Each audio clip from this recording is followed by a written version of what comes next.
Kementerian Investasi menargetkan kerjasama PMA dan PMDM dengan para pelaku UMKM dapat mencapai 5 triliun rupiah di tahun depan.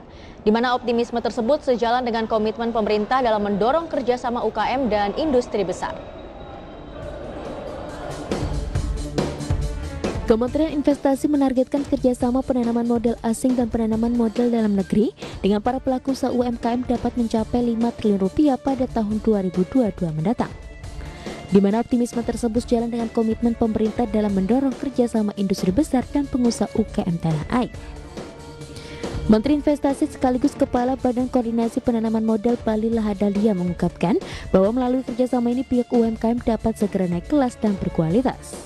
Selain itu, kolaborasi industri besar dengan pelaku UKM juga turut andil dalam membuka lapangan pekerjaan di beberapa wilayah di Indonesia. Kenapa pentingnya kolaborasi? Data kita, 131 juta lapangan pekerjaan di Indonesia, itu kontribusi terbesarnya itu UMKM sebesar 120 juta. Dari total unit usaha kita, 99,7% itu UMKM yang jumlahnya 64 juta menurut data BPS. Tapi tahu nggak akses ekonomi? Akses ekonomi ini dikuasai oleh kelompok yang tidak lebih dari 1%. Maka saya katakan pertumbuhan ekonomi yang tinggi itu adalah menjadi cita-cita kita semua.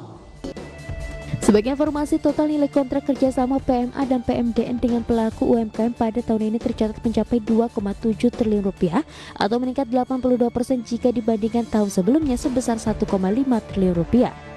Bahkan dari sebanyak 131 juta lapangan pekerjaan di Indonesia, kontribusi terbesar disumbangkan dari UMKM yakni sebesar 120 juta. Berbagai sumber IDX.